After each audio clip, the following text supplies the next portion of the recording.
Get on a plane and fly there, and I guarantee you'll be there 4 hours and you'll go, fuck it, I'm walking home. And that's when I realized what she's trying to do is cover up the sound of the farts coming out her butthole, y'all. Yeah. A minute and a half ago, I was with a bunch of girls at the beach. It's hard to be funny when everything's, well, going so great. I mean, it's just hard to be funny when everybody's so fucking happy. I travel everywhere, and you know, everywhere I go, I know it seems odd, but they are smiling ear to fucking ear. It's like everybody's on ecstasy. It is like wandering through a great big Christian camp. And as a Jew, let me tell you how fucking exhausting that is. Sometimes when I'm walking down the street, really, I feel like I'm on a high school set of a production of Annie, and that at any moment everybody's gonna start singing Tomorrow. There is a reason that people are really happy through all of this, something that really is deep, and you forget it. And I'm here to remind you, because that's my job. It's true. You know, when I was a child, I would get down on my hands and knees every night and I would pray, please, dear God, when I get older, please let there be 2-day free shipping.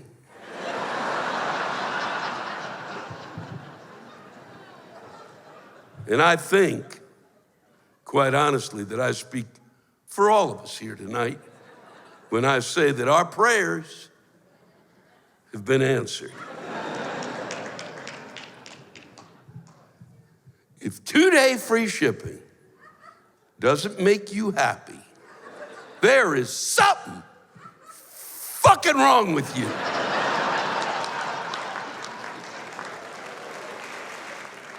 The third time I put it in order and it arrived 2 days later, I threw away my Xanax prescription.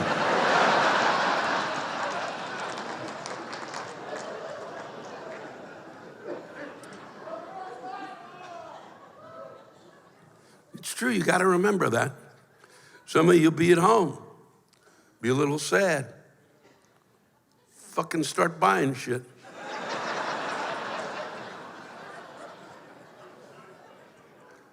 Yes, sirree, Bob. You know, I was, to give you an idea of just how overwhelming 2-day free shipping is. In September, when I first started wandering around this year, and it was after the summer break that I took. First city I went to was Rapid City, South Dakota, okay? And let me tell you that Rapid, don't even fucking try. You couldn't, that was the saddest attempt at applause I've ever fucking heard. You literally were,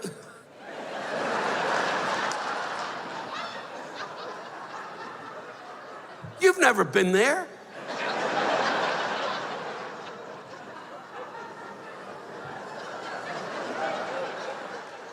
That was like a joke told badly. Oh, I know what I'll do, I'll applaud.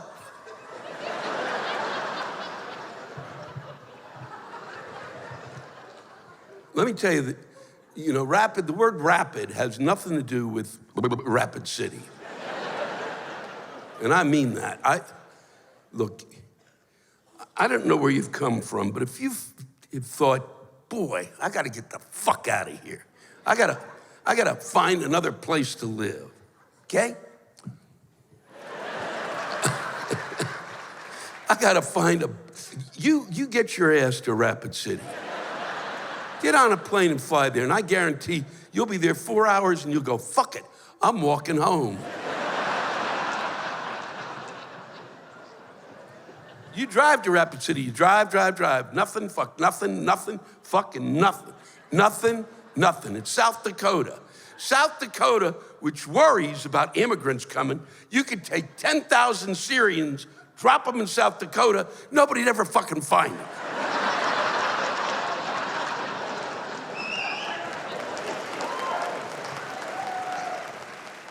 You drive, there's nothing. All of a sudden you go, fuck, now I understand what existentialism's all about. And then all of a sudden there's Rapid City. Ooh.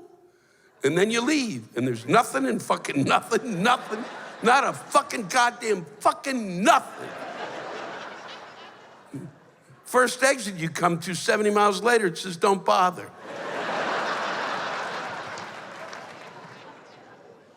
Most places I've traveled in the United States, you have a fucking sense of why people settled there.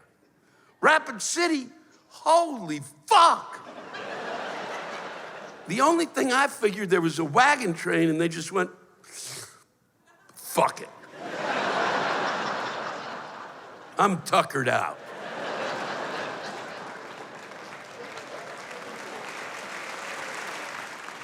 I performed in Rapid City, and I said the words 2-day free shipping, and that audience wept for an hour.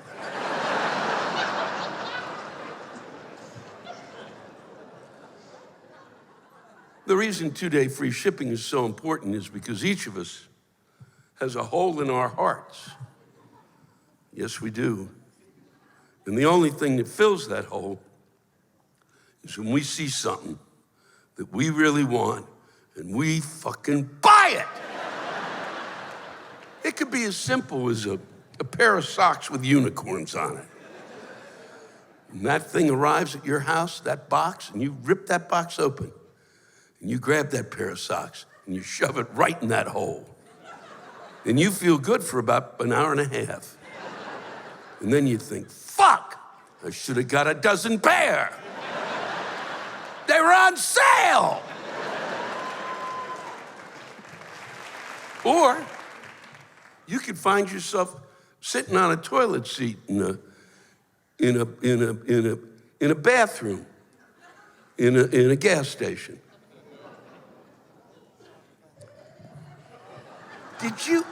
Did you hear how fucking silent you got? Like, oh, not me. Fuck you. Every one of you's been there. Every one of you has sat there and looked at the lock on that door going, I hope it holds.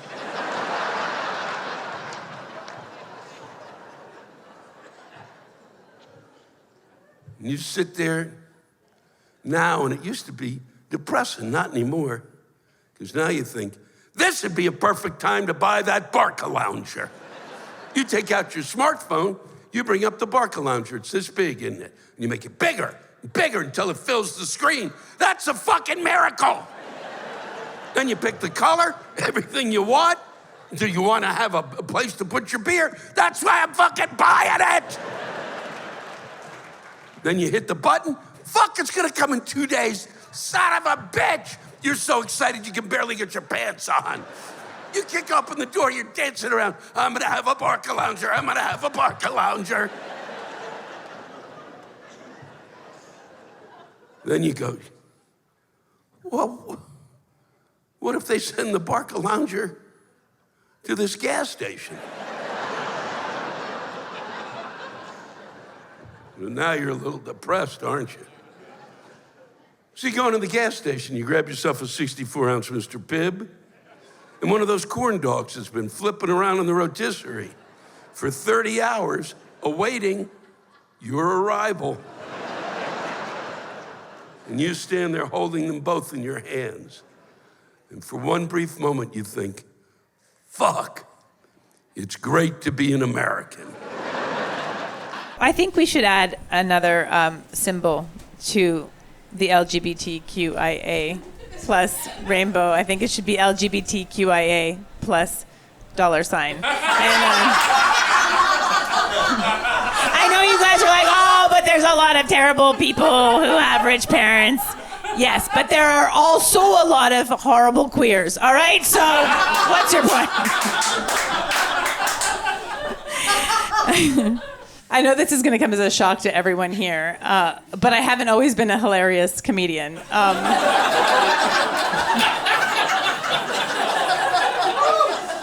I know, your minds are blown. You weren't born with a microphone. So I used to be a lawyer, Yeah, this is a decision I made with my life. I used to be a war crimes lawyer with the United Nations. Yeah, until I decided it was time to get serious. And here we are. Life is short, you know? Sometimes you've got to look yourself in the mirror and say, Jess, where's this whole being a UN war crimes lawyer thing really going to get you?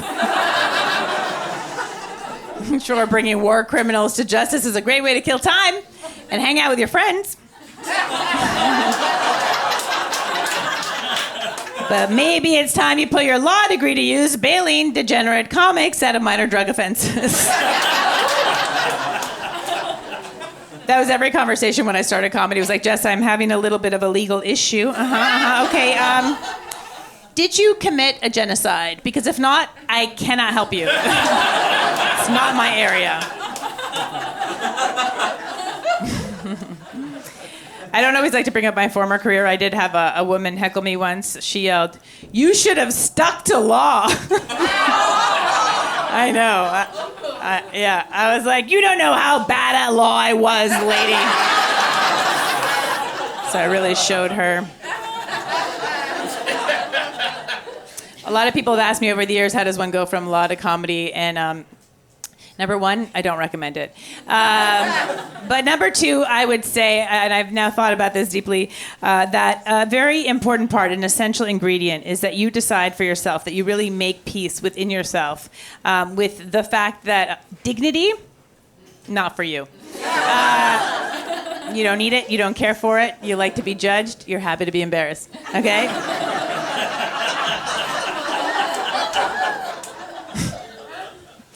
A lot of you I've harassed to come to the show multiple times. Doesn't faze me. I was taking a flight from Montreal, where I'm from, as you know, to The Hague, where I was working as a war crimes lawyer with the United Nations. And when I got there in the morning, it was an overnight flight. I had to go straight to work, so I really needed to sleep on the plane. And a friend of mine helped me out and gave me some Ativan. I'd never done Ativan before. Yeah, I don't know if Ativan's like a drug you do, you know? We were like, let's do some Ativan this weekend. It's Burning Man, you know? But my policy with new drugs was always to be in a comfortable place with trusted people, all right? Not in the middle seat of economy on a Dutch airline. I don't know if we have any Dutch people here. Okay, good. Yeah, not a warm or generous people. You guys know the expression going Dutch? Yeah. Nobody's treating splitting the bill right down the middle. Nobody's treating anyone over there. People think it's feminism. It's not. It's Holland, okay? You guys know bring your own booze BYOB party, bring your own booze parties, right? Fun, good over there. Sometimes they also tell you to bring your own chair. They won't give you a chair. This is what you guys know the expression youth is wasted on the young? Okay, it's not about the Dutch, but I've adapted it to say good looks are wasted on the Dutch. Very tall, very athletic, very gorgeous people. Zero sex appeal, nothing. Nothing. Do you know what a short, hairy Italian man would do with that height and bone structure? It's not a fair world, okay? There's not a lot of people you can make fun of anymore. But the Dutch, still squarely on the board, okay? A lot of countries have their stereotypes, right? You go to France, you're like, I'll feel fat and get treated like a little bitch. This is why I came to Paris, okay? But people think you go to Holland, everyone's gonna be so chill, right? Because they've had legal weed and prostitution forever. The least chill people. The most, this is what they say all the time. This is the main thing you hear. It's not possible. It's not possible. It's not possible. You're like, can I get tomato on my sandwich? They're like, it's not possible. You're like, but you have tomato for other sandwiches. Like, I don't think you understand what within the realm of possibility means.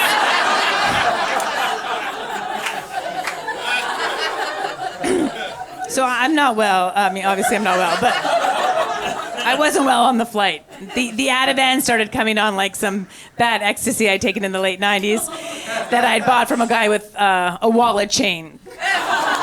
Don't buy drugs from a guy with a wallet chain, okay? If he can't keep track of his wallet, what is he doing, all right? He's already got a cargo pant pocket for it. It's mittens on a string, okay? For the Canadians. I puke in my bag. That's my nightmare, to puke in front of people. No, thank you. Oh my God. I do not want to be perceived in that moment at all. Do not follow me into the bathroom at a party and hold my hair back. Never. Leave me, I want to be like a cat that knows that it's dying and finds a porch to crawl under and die with some privacy. Never. I would rather you all see my cum face right now. And it's not a good one. All right? My wife has told me I look like Bill Cosby eating pudding.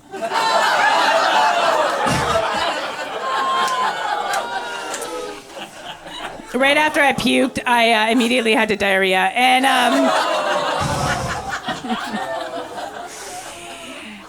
I threw off my seatbelt to make a break for the bathroom. But yes. I should tell you, we were still on the runway.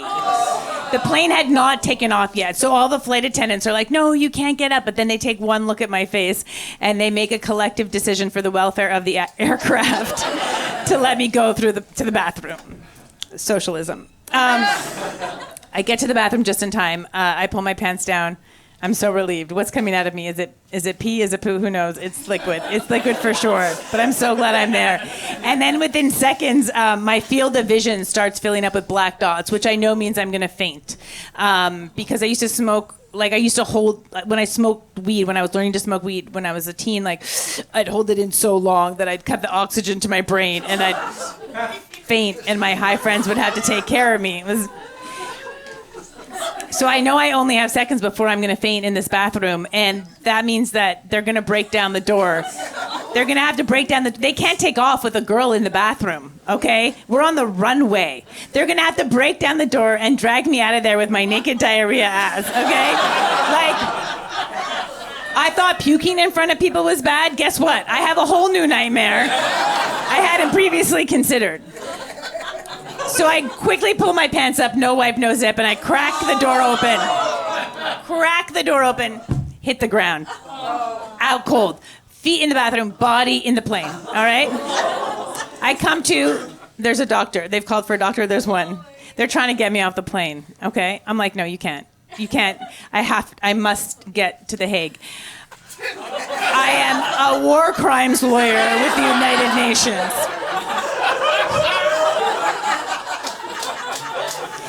Milosevic is waiting for me. That's a deep cut. Okay, anyway. They let me stay on the plane. The plane takes off. I'm in my seat. I fall asleep, thank God. But then midway over the Atlantic, the lava lamp that is my body is plugged back in. I wake up and I puke in my neighbor's bag. Not her purse, her puke bag. They only give you one, the Dutch. Okay, so I puke in her bag. I fill it right to the top, right? Like a Guinness where you're like, is it gonna go over? Is it not gonna go over? You know what I mean? I know. And I only had seconds to draw the clover with my finger in the top of it. Before I suddenly had to diarrhea again. Because this is apparently what my body does at this point, is just puke with a diarrhea chaser. And I know. So I'm running to the bathroom and I get there just in time. And what's coming out of me, the pressure of what is coming out, I could have restained an old deck. Honestly, the pressure, I know. Some audiences laugh more, some are more grossed, and you guys are really more on the gross and the funny. My field of vision immediately starts filling up with black dots again. And I know I only have seconds before I'm going to faint, and they're going to have to break down the door and pull me out of there with my naked diarrhea. So I'm like, I've come this far. What in the deja vu is this? How am I in this situation? I know I have seconds, so I quickly pull my pants up again, no wipe, no zip. I crack the door open, hit the ground. Feet in the bathroom, body in the chalk mark outline from before. Okay? Some people have seen this twice. Some Some people have been in their seat, reading their in-flight magazine, minding their own business, seen a woman go into the bathroom, and not 7 seconds later, maybe allergic to her own reflection in the mirror, come out, hit the ground in the same place. I'm very ill. Like, I need to, they're gonna put me in business class. I need to lie flat, obviously. Not the Dutch. That's why they're such a tall, athletic, strong people. They've killed off the weak ones, like me. You know what they said. It's not possible. So I went back to my seat and I collected my things and I went to the back of the plane and I lay down on the floor behind the last row of seats and the wall. I crawled under there like a cat, looking to die under a porch with some privacy. And as I was lying under there, my head on my rolled up coat, I had a minute to consider my circumstances and I realized I could do stand-up comedy. So it's embarrassing. It's embarrassing enough to bring somebody back to that, which is not fun because the process of going out, you guys know what it is. Some of you guys are single, some of you guys are in new relationships. The process of going out and meeting somebody, that's a nerve-wracking, embarrassing experience. I can only speak from the guy half, but I'll say that when you go out, you are doing every fucking thing possible to try to impress a woman. Every single thing that you could possibly say comes out of your mouth. You're like, hey, how you doing? I played junior varsity lacrosse. And I have more than 2 towels. And at my apartment, we have soap. It's mostly water with a little bit of soap, and we just keep refilling the water from the faucet. It's like 90% water and 10% belief, but it works if you want to. And then somehow, dude, by the graces of God, a girl agrees to come back to your apartment with you. I don't know why or how you guys do it, but you do. You like the guy, so you're like, all right, I'm gonna go. And then what happens, there's a dynamic shift. Because when you're at the bar, you're saying and doing every possible thing you can, and then you get outside the bar. And all of a sudden, you become self-conscious, and money is on the line. It's all there, right? So as you walk through your dark, broke, shitty part of New York City, where it's creepy and sus as fuck, and it's 2 a.m, 3 a.m, you get really quiet. Because the only thought going through your mind is, don't say anything to ruin it. All I have to do is not mention abortions or the Holocaust. And it's a fucking lock, dude.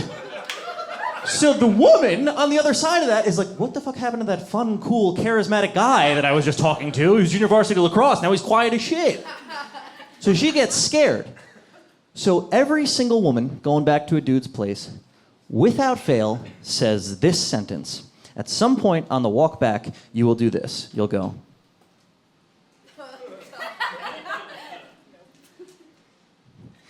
You're not like a serial killer, are you?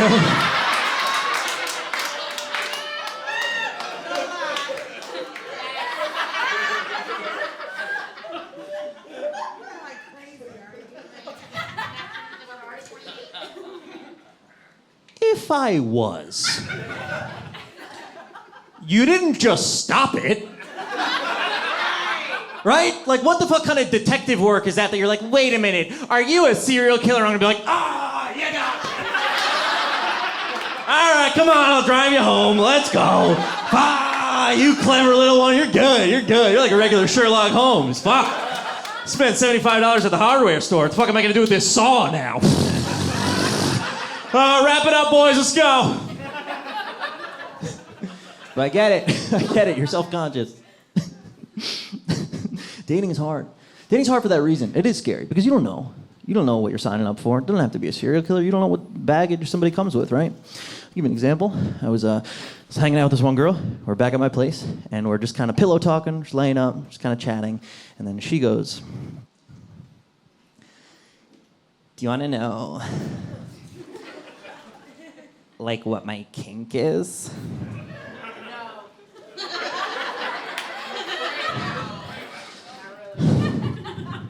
I played it cool. I was like, yeah, tell me what it... Whatever could it possibly be? What's your sort of... She could have been like, I want to punch your mom in the throat, and I'd have been like, knock that bitch out. Whatever you gotta do.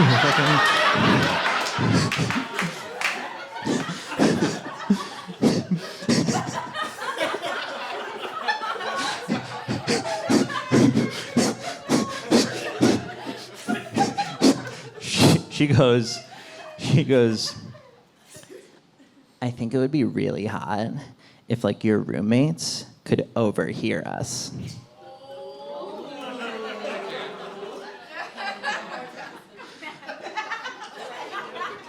I was like, you're in luck. Because this is a divider, bitch. They're gonna hear every goddamn word. They're gonna hear. I don't know if you noticed the 4-foot gap between the wall and the ceiling here. Well, we are not in a private space.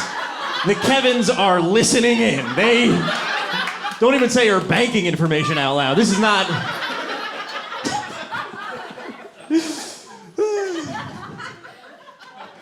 So it's hard, man.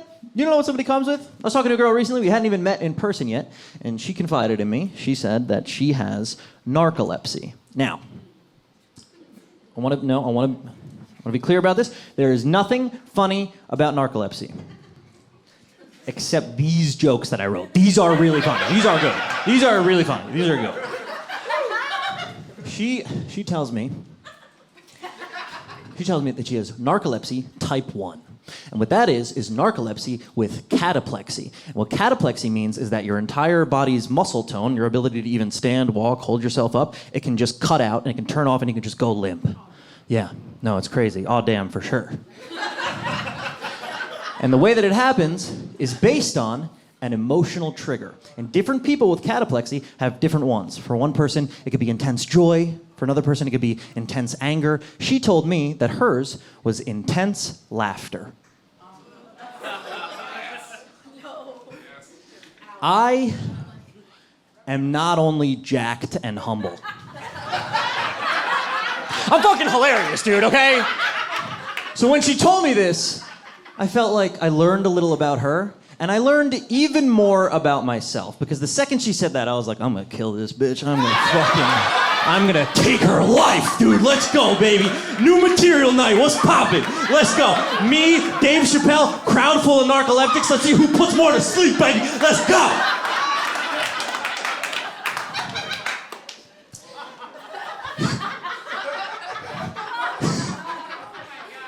And then I realized that this is actually a fucking terrible situation for me. Because we had not even met in person yet. We can't be out in public together with me pitching heaters, dude. Just dropping A material on her? No chance. That's not gonna look good for me. So I called her and I was like, hey, would you mind if our first date was like at your place or at my place? You know, just something low key? And she goes, absolutely not. That's so creepy. Why? And I was like, you gotta see it from my perspective. We can't go to a bar. I buy you a drink, slide it over, you take a sip, I say something, and then you chuckle and pass out. Nobody at the bar is gonna see that and go, hey, what's up? Oh, you know what? She probably just has cataplexy. No, it's gonna look like I drugged you if I make you laugh one time, okay?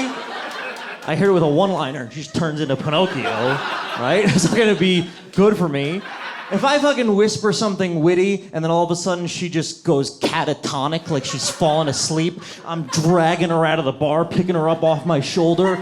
The bouncer's not gonna see that and go, hey, what's going on over there? Oh, don't worry, I'm hilarious. A lot of people on dates? No? I thought this was Austin, let's be weird. Okay. All right. What's your weird? What do you do? Yeah. Stop the cameras. What do you do? Oh, fucking yeah, baby. Let's go. That's fucking awesome, dude. That's so awesome that I don't even know what happened to you as a kid. That's so awesome. You know what? I like touch my nipples a little bit. You're like dressed like Batman, beat the shit out of me.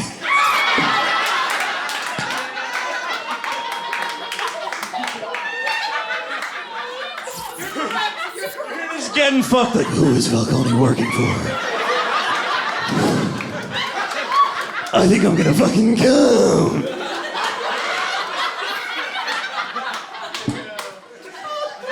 That's fucking awesome. You're the best. It's awesome, though, that you can make people aware of what you're into, what your personal life experience is, because the dating world's changed. Specifically now, after post-COVID, we're in a different world, especially with how vocal people are about their lives and their backgrounds on Twitter and stuff. It's a good thing, but it's made the dating world a very different place, okay? It used to be that you would get rejected, embarrassed, made fun of, and then hungry.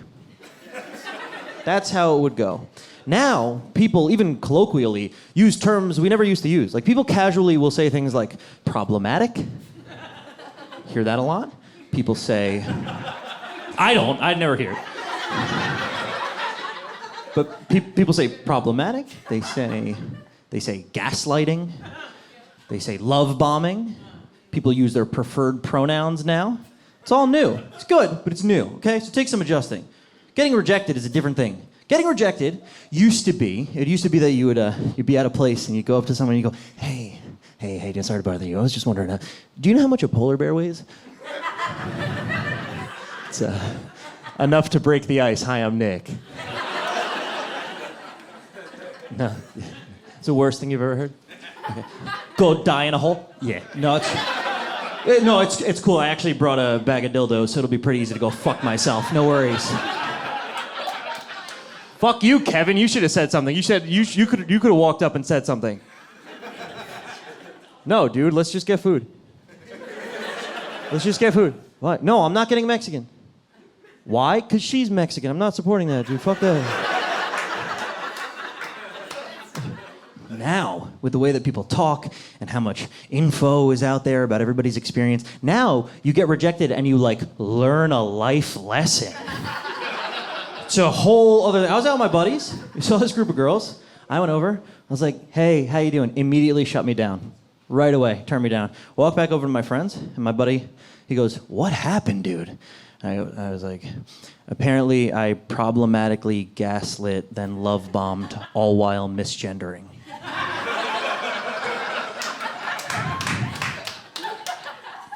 And then he goes, she said that? And I was like, them said that! She is a Pisces Libra moon rising and her hair's not green because I don't see color, you bigot. You bigot. You guys use your preferred pronouns in your email signature? No? A flat out, fuck that. A very Texas, my pronouns are fucking locked and loaded, pussy. That's what I'm... It doesn't bother me. I like seeing people's preferred pronouns. It lets me know who to call a bitch. I'm fucking around. I'm kidding. I don't mean it, and here's why. Because I think, honestly, at the end of the day, who wants to hurt somebody's feelings, right? No, it helps you avoid a potentially awkward situation. But I will say that sometimes it does feel like a kind of random piece of information. That's it. That's all I'll say.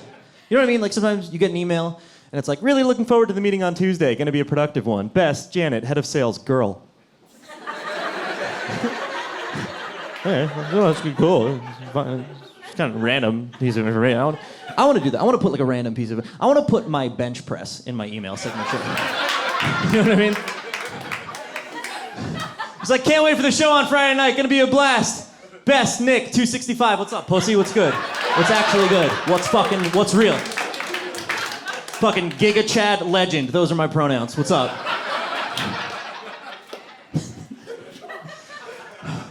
I don't know. That's how I want it. I want to be seen as like fucking alpha male, but I don't know if that's what I am. I don't know if that's how I'm perceived.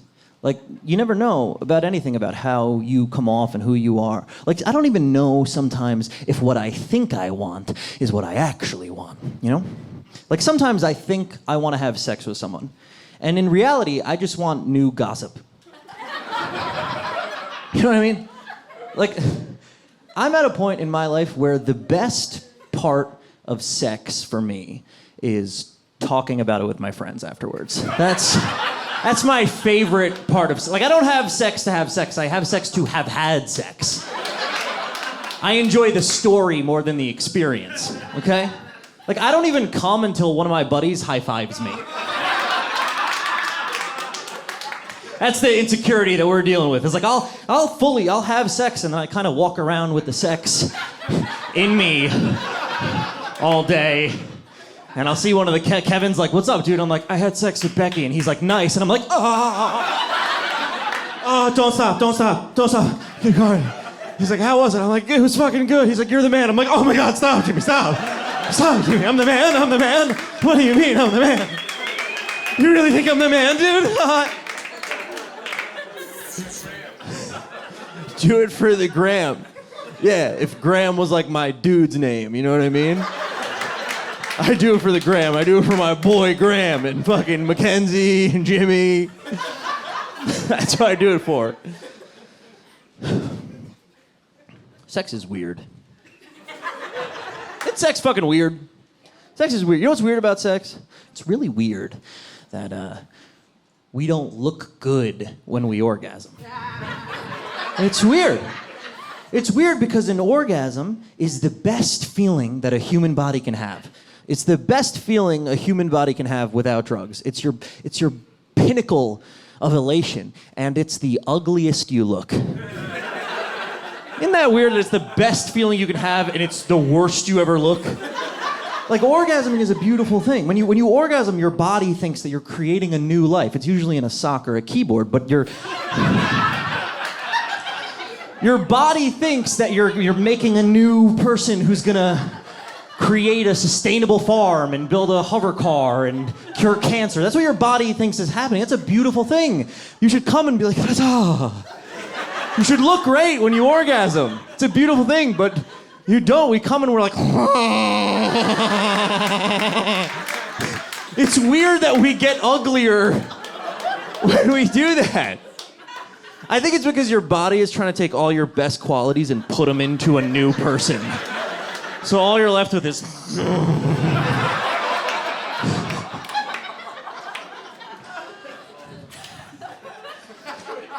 So here's what's happening right now in the room.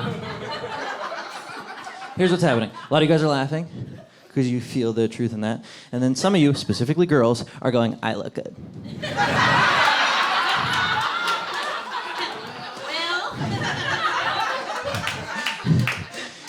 You don't.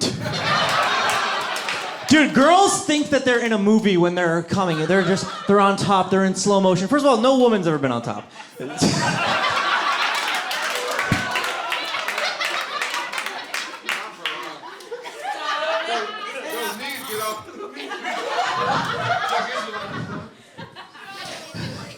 I'll do it. You think you look good? You think you're like up there in slow motion? Look, he thinks I'm a goddess right now. When women orgasm, they look like they're feeding a baby bird.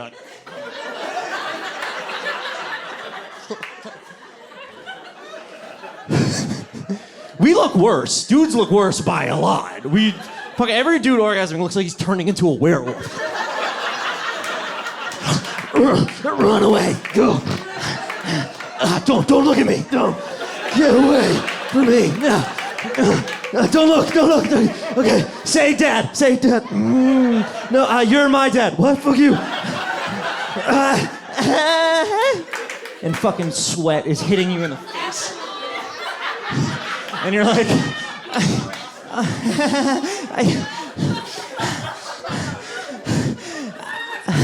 I just wanted a job.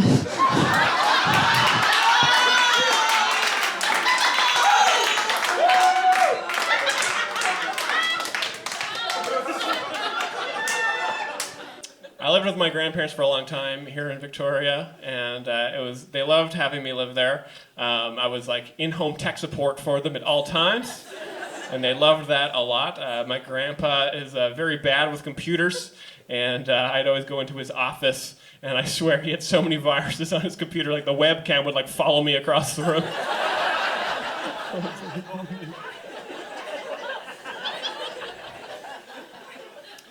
But I always thought it was so interesting that he struggled so much with modern technology when the technology he grew up with is infinitely more complicated than what we have now. Everything now is all very intuitive. He showed me how to start his old tractor once, and it was like an 11-step process.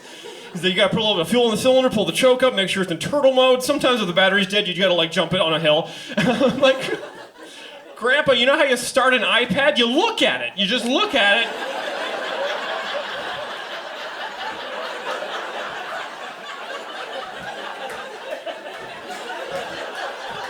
Why does this blow your mind?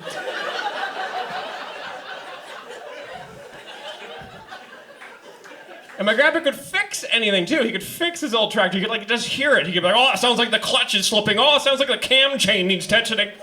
I'm like, Grandpa, you know how you fix an iPad? You turn it off and turn it on 3 times, and if that doesn't work, you throw it in the garbage and buy a new one. So much easier. Yeah, I remember once I was upstairs. I heard my grandma freaking out downstairs. And I was like, oh my God, what's going on, Grandma? Are the hummingbirds aggressive again? And she's like, no. She's like, no, Myles, we have to go to the mall right now. The government's on the phone. They say I'm behind on my taxes, and I need to send Google Play gift cards to India. And I was like, Grandma, we are not going to the mall, okay? You can buy those online now. Let me show you how to do it. How much do you need?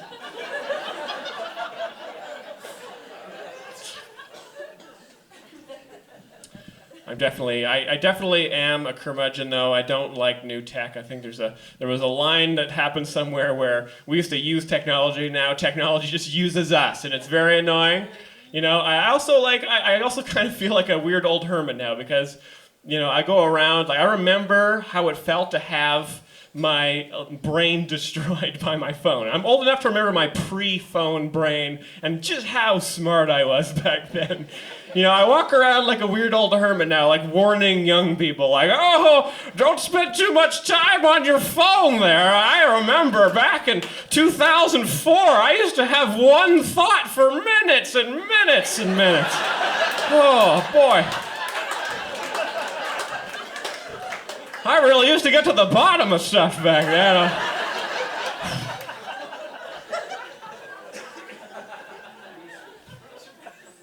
It's tough. It's totally ruined my brain. I don't like the algorithmically recommended video feeds. I don't like that. I miss television. I miss everybody watching the same TV shows at the same time. You know, it was like a cultural experience. Everyone's watching the same stuff. The next day you could talk about the same episode of Frasier you all watched. You're like, oh, isn't that a fun time? Now it's very weird. It can almost be awkward, you know? Like I'll meet a group of friends. I'll be like, hey guys, yeah, well, how about those algorithm videos last night? A lot of weird Nazi stuff in there, am I right, guys? We don't get those videos much.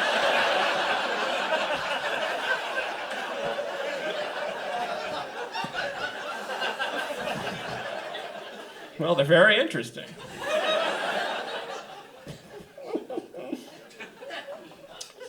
My sister, she loves TikTok. She's addicted to TikTok. I don't like TikTok. I think that's the moment I became old, was I said those words out loud. I said, what is TikTok? And both my knees popped.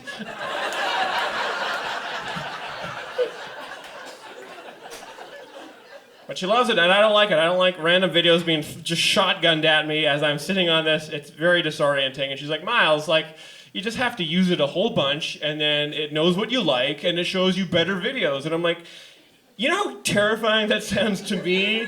Like, you're basically saying, Myles, don't resist the machine. Let it learn your mind. And it will show you the ads you've always wanted. I can't stand it. And I hate getting pushed to new tech all the time. You're always getting pushed to new tech. I remember when VR was like the flavor of the year for so long, and it's so stupid. because they've never been able to solve the fundamental problem of virtual reality, which is walking around. And it's crazy because all these tech bros spend billions and billions of dollars trying to solve this, when the simplest solution is right there. Just put every main character in the video game that you play as, they're in a wheelchair. Like, it's simple. It's a simple solution. Like, imagine, you could have like the new Call of Duty game, it's like World War II beaches in Normandy, all the machine guns are blasted, and then like a landing craft comes to the beach, the ramp slams down, and you, as the player, roll out as FDR. Like, big cigarette in your mouth, like Tommy gun, who ordered the New Deal?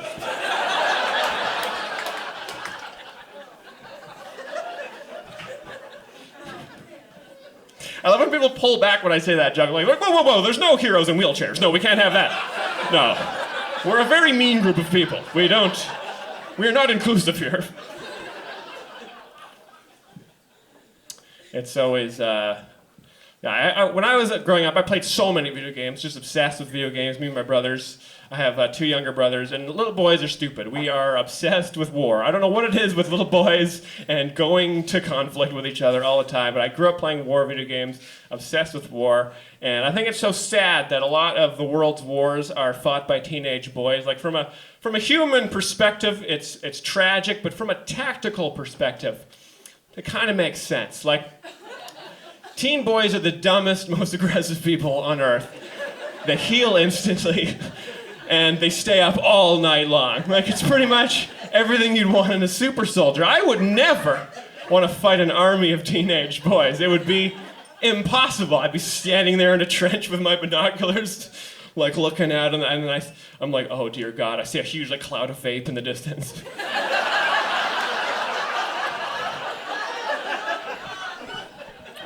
Jonathan, do you see the vape cloud? Yeah, we got the teen division. Oh my God, they move so fast. And they're wearing flip-flops. How is this possible? It looks like they've tucked their pants into their socks or something. Why? Why did they do that? Oh dear God. Oh, they're pointing at me. What are they saying? Do you know what they're saying, Johnson? They say my binoculars are cringe?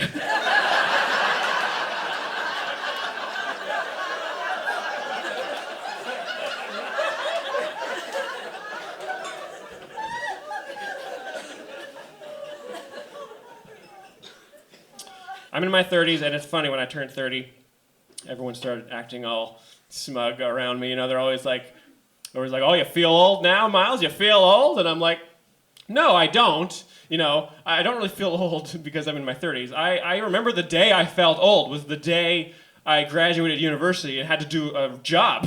That was when the old happened. It's like crazy how that day of this is my life now like hits you like a ton of bricks, That's why I understand like why, when we're in school, it's funny when you're a student because you represent potential all the time. When you're a student, it's the loveliest time because anything could happen. You could be anything, do anything. As soon as you graduate school, this is what you are forever now. It's a terrible feeling. That's why my advice to younger kids would be stay in school forever. Never leave. Imagine how awesome. I wish I had just stayed in school forever. I was still there. I was just doing PhD after PhD. Imagine if I died, when I'm 84 years old, I've got 7 doctorate degrees, $3 million of debt. There'd be a whole page of the newspaper dedicated to me. They'd be like, man with unlimited potential.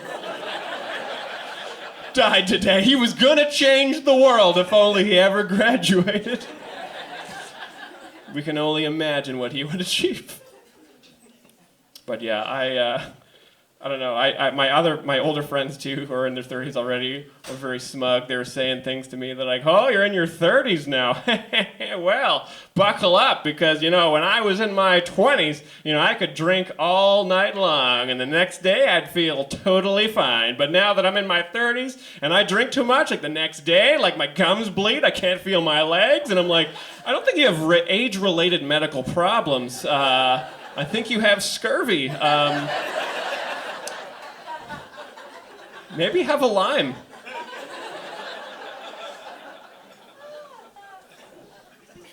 My friends are starting to talk, in their 30s, are starting to make big life decisions. There's a lot of pressure to make life decisions. And a lot of my friends who make some money are like thinking about retirement, and I can't afford to retire. So that's nice. I don't have to worry about it. It's one less thing, you know. I'm in my 30s now. I'm 32 years old, and I do not have a brand. It's horrible to be brandless at this age. I don't know what my brand is. I think it's just sort of generally disappointing. Because I'm a disappointing person because people see me, they assume I have money, but I'm actually poor. Very sad. People assume I'm rich because I have like a resting rich face. And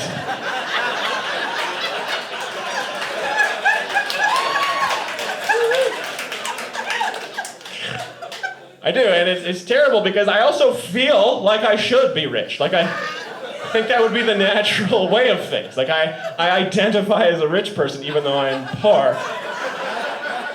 I think I have economic dysmorphia.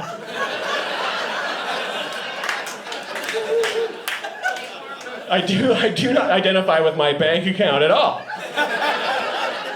Every time I check my banking app, I'm like, this isn't me. Doesn't feel right at all. It sucks though, I'll meet a group of new people, they assume I might be a rich guy, they get all excited, and then I'll say something, and I'll just blow the whole illusion by saying something only a poor person would say. I'll be like, hey, can I get a ride with you guys? This guy sucks.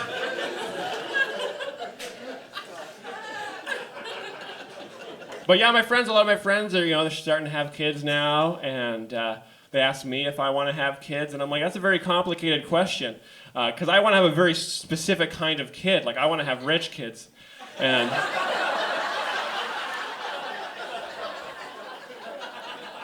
I can only make poor little orphans right now, and like, I don't want to have to put them through that. It's awful, I'll take it from first-hand experience. My mom's poor. She made me. It's terrible. I gotta work for a living? What a nightmare. That's why, I am a huge advocate for universal basic income, because I was brought to life against my will and I should be compensated for it. I didn't choose this. But yeah, I don't know, like I think about it a lot, and kids are honestly like kind of a huge flex. Like, it's almost ostentatious to make a kid now. Like, kids are not for normal people. It's for like the ultra rich have children because they're so expensive. Like, when I am in a restaurant and I hear someone's kid freaking out, I get mad in the same way as when I hear someone revving their Ferrari in Vancouver. Like, I'll be sitting at my table like, we get it. You have money. Please make your kids be quiet. Stop bragging in this restaurant.